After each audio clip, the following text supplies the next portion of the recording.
रात के करीब 2 बज रहे थे। 2 मार्च 2016 की वो रात। दिल्ली के एक 5 सितारा होटल में एक आदमी अपना सूटकेस बंद कर रहा था। बाहर उसकी महंगी कार खड़ी थी। ड्राइवर इंतजार कर रहा था। होटल के कमरे में स्कॉच की एक खुली बोतल थी, आधी भरी आधी खाली। उस आदमी ने एक आखिरी घूंट लिया, बोतल टेबल पर रख दी और कमरे की लाइट बंद कर दी। वो आदमी था विजय माल्या, और वो उस रात भारत छोड़ रहा था, हमेशा के लिए। लेकिन रुकिए, ये कहानी सिर्फ एक भगोड़े अरबपति की नहीं है। ये कहानी है उस सिस्टम की जिसने एक आदमी को इतना बड़ा बनाया कि वो देश के सबसे बड़े बैंकों को भी अपनी जेब का हिसाब समझने लगा। ये कहानी है उन 9,000 करोड़ रुपयों की जो आज भी वसूल नहीं हुए। ये कहानी है किंगफिशर एयरलाइंस के उन 10,000 से ज्यादा कर्मचारियों की जिनके घरों में उस साल दिवाली नहीं मनाई गई क्योंकि उनकी तनख्वाह ही नहीं आई थी। तो शुरू करते हैं शुरुआत से। 1958 बेंगलोर। विट्ठल मल्ल्या एक नाम था जिसे पूरा कारोबारी जगत जानता था। यूनाइटेड ब्रूवेरीज ग्रुप के मालिक, भारत में शराब के कारोबार के सबसे बड़े खिलाड़ियों में से एक। 28 दिसंबर 1955 को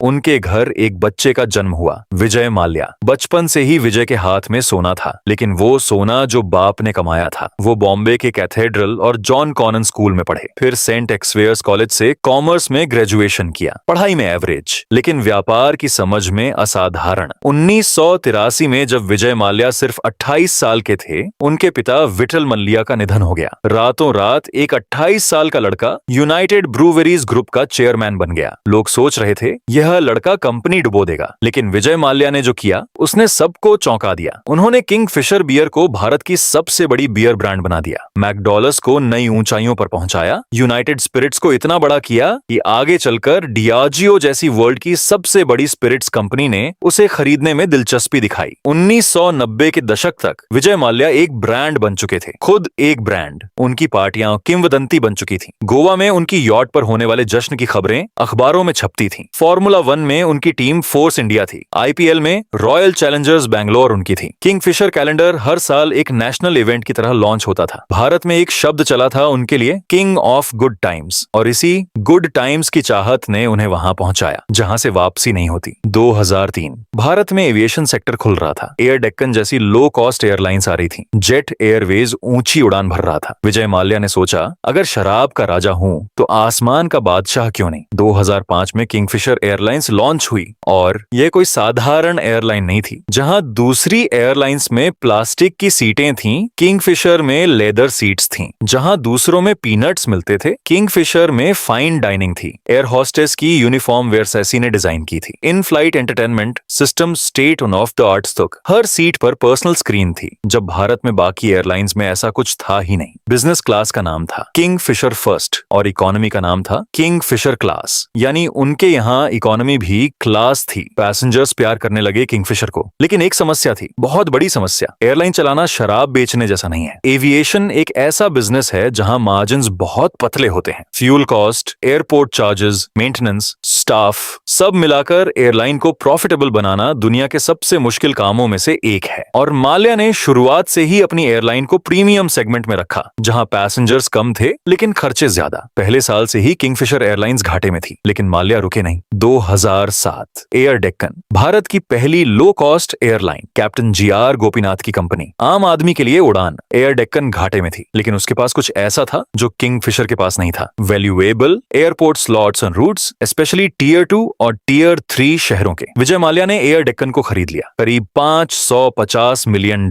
में। ये वो फैसला था जिसने किंगफिशर की कमर तोड़ दी। एयर डेक्कन के साथ माल्या को मिला भारी कर्ज, पुराने एयरक्राफ्ट और एक ऐसा ब्रांड जो किंगफिशर की लग्जरी इमेज से बिल्कुल मेल नहीं खाता था। दो ऑपोजिट बिजनेसेस को एक साथ चलाना, एक प्रीमियम एयरलाइन और एक लो कॉस्ट कैरियर, यह स्ट्रेटेजिकली एक बड़ी भूल थी। किंगफिशर रेड बनाया गया एयर डेक्कन को रीब्रांड करके, लेकिन न वो पूरी तरह प्रीमियम था न पूरी तरह बजट, बीच में फंसा हुआ। उसी साल 2008 में ग्लोबल रिसेशन आया। क्रूड ऑयल की कीमतें आसमान छू गईं। एविएशन फ्यूल महंगा हो गया। पैसेंजर्स ने खर्च कम करना शुरू किया। किंगफिशर एयरलाइंस की हालत खराब होने लगी, और फिर शुरू हुआ वो खेल जो आने वाले सालों में पूरे देश को हिला देगा। 2008 से 2012 तक ये 4 साल किंगफिशर एयरलाइंस के लिए सिर्फ एक काम के थे, बैंकों से पैसे मांगना, और बैंक देते रहे। क्यों? यहाँ रुककर सोचिए, कोई भी बैंक किसी घाटे में चल रही कंपनी को इतना पैसा क्यों देता है, वो भी बार बार, वो भी तब जब एयरलाइन की हालत सबको पता थी। इसका जवाब भारत के बैंकिंग सिस्टम की उस कमजोरी में छुपा है जो आज भी पूरी तरह ठीक नहीं हुई। 2009 में जब किंगफिशर पहली बार सीरियसली सीरियसली डूबने लगी तो एसबीआई के नेतृत्व में 13 बैंकों के एक कंसोर्टियम ने एयरलाइन का कर्ज रीस्ट्रक्चर किया। मतलब जो पुराना कर्ज था उसे नए कर्ज में बदल दिया, रीपेमेंट की स्केड्यूल आगे खिसका दी। ये पहली बार था, लेकिन आखिर ही नहीं। 2010 में फिर, 2011 में फिर, 2012 में फिर, हर बार बैंक माल्या को नया लोन दे रहे थे पुराना लोन चुकाने के लिए। यह एक ऐसा चक्कर था जो इकोनॉमिस्ट्स एवरग्रीनिंग कहते हैं, यानी पुराना कर्ज दिखने में ठीक लग रहा है लेकिन असल में वो बस नए कर्ज की चादर में ढका हुआ है। इस पूरी प्रोसेस में एक बड़ा सवाल है, क्या बैंक अधिकारियों को सच नहीं पता था? बाद में सीबीआई और ईडी की जांच में यह सामने आया कि जिस समय बैंक लोन्स दे रहे थे उस समय किंगफिशर एयरलाइंस का क्रेडिट रेटिंग पहले ही जंक कैटेगरी में आ चुका था। आईडीबीआई बैंक ने 2009 में करीब 950 करोड़ रुपए का लोन दिया, जबकि उस वक्त एयरलाइन को लोन देने के लिए वो इंटरनली एलिजिबल ही नहीं थी, फिर भी लोन मिला। कैसे? विजय माल्या कोई साधारण बिजनेसमैन नहीं थे। वो 2002 से 2016 तक राज्यसभा के सांसद रहे, कर्नाटक से,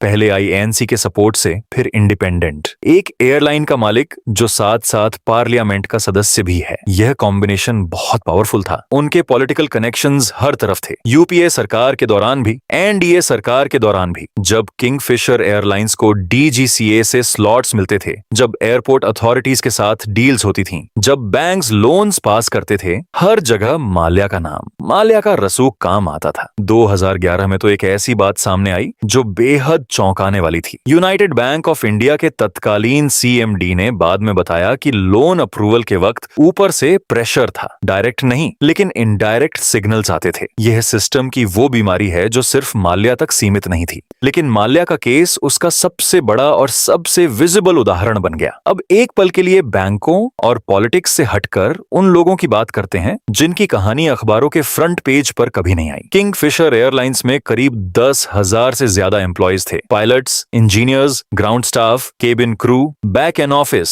2011 से 2012 के बीच इन लोगों की तनख्वाहें आनी बंद हो गईं। 1 महीना, 2 महीने, 3 महीने, 4 महीने। एक पायलट ने बाद में एक इंटरव्यू में बताया, हम फ्लाइट ऑपरेट कर रहे थे, पैसेंजर्स को सेफली एक जगह से दूसरी जगह पहुंचा रहे थे और घर में बच्चों के स्कूल की फीस जमा करने के पैसे नहीं थे। एक कैबिन क्रू मेंबर ने कहा, मैंने अपने गहने बेचे, फिर माँ के गहने, फिर किराया देने के लिए लोन लिया। कंपनी से उम्मीद थी कि सैलरीज आएंगी, लेकिन वो दिन कभी नहीं आया। प्रोविडेंट फंड जो एम्प्लॉयज के भविष्य के लिए काटा जाता था वो भी जमा नहीं किया गया था। ईपीएफओ के रिकॉर्ड्स में किंगफिशर एयरलाइंस करोड़ों रुपए की पीएफ डिफॉल्ट में थी। और इसी दौरान विजय माल्या के बर्थडे पार्टी की खबरें आती रहीं, गोवा में यॉट पर बॉलीवुड स्टार्स के साथ। यह कॉन्ट्रास्ट इतना तीखा था कि इसे शब्दों में बयान करना मुश्किल है। अक्टूबर 2012 डीजीसीए ने किंगफिशर एयरलाइंस का लाइसेंस सस्पेंड कर दिया। वजह, एयरलाइन ने फ्लाइट ऑपरेशंस प्रैक्टिकली बंद कर दी थी। पायलट्स और इंजीनियर्स ने काम आना बंद कर दिया था। फ्यूल कंपनीज ने फ्यूल देना बंद कर दिया था क्योंकि बिल्स नहीं चुके थे। किंगफिशर एयरलाइंस ऑफिशियली बंद हो गई। जब एयरलाइन बंद हुई उस वक्त कुल कर्ज था करीब 9,000 करोड़ रुपए। 17 बैंकों का पैसा, एसबीआई का सबसे ज्यादा करीब 1,600 crore, PNB, IDBI, bank of India, bank of Baroda, central bank, सब यह पैसा आम आदमी का पैसा था, टैक्स पेयर का पैसा, आपका और हमारा। लेकिन माल्या वो कहां थे? वो अभी भी इंडिया में थे, अभी भी राज्यसभा के सांसद थे, अभी भी इंटरव्यू दे रहे थे, अभी भी कह रहे थे मैं सब चुका दूंगा। 2013, 2014, 2015 इन 3 सालों में माल्या ने बैंकों के साथ सेटलमेंट की कोशिश की, या कम से कम ऐसा दिखाया। उन्होंने एक बार ऑफर दिया, 4,000 करोड़ रुपए में सब सेटल कर लो। बैंकों ने मना कर दिया, पूरा पैसा चाहिए था। इसी दौरान एक और घटना हुई जो बेहद चौंकाने वाली थी। फरवरी 2016 में सुप्रीम कोर्ट ने माल्या को तलब किया।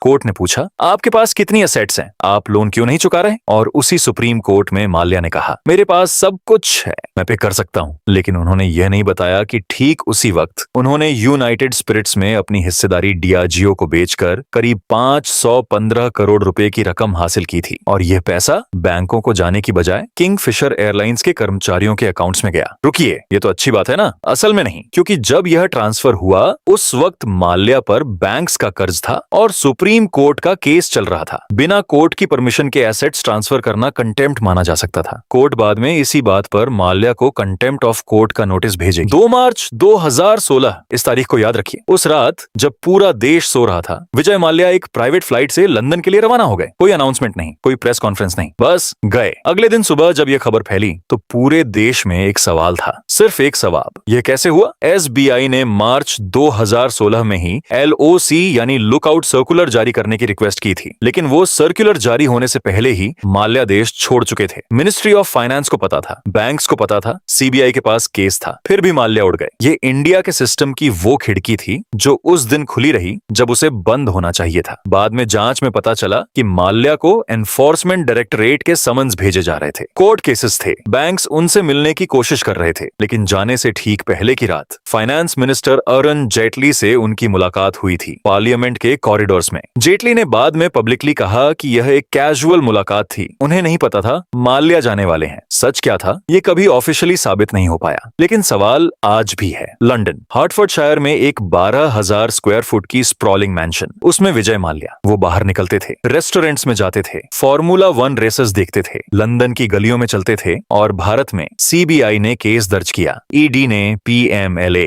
यानी prevention of money laundering act के तहत केस दर्ज किया, इंटरपोल ने रेड नोटिस जारी किया, इंडिया ने यूके से एक्सट्रेडिशन रिक्वेस्ट भेजी। यह शुरुआत थी एक लंबी लीगल लड़ाई की। अप्रैल 2017 में वेस्टमिंस्टर मैजिस्ट्रेट्स कोर्ट में माल्या अरेस्ट हुए, लेकिन कुछ ही घंटों में बेल पर रिहा हो गए। यूके में एक्सट्रेडिशन प्रोसेस बेहद लंबी और जटिल है। माल्या के पास एक्सपेंसिव लॉयर्स थे, हर स्टेप पर अपील, हर अपील पर काउंटर अपील। 2018 में वेस्टमिंस्टर कोर्ट ने एक्सट्रेडिशन का आदेश दिया। माल्या ने हाई कोर्ट में अपील की, हाई कोर्ट ने 2020 में डिसमिस किया, माल्या ने सुप्रीम कोर्ट तक गए। यह लड़ाई साल दर साल खींचती रही और इसी दौरान भारत में उनकी एसेट्स कुर्क होती रहीं।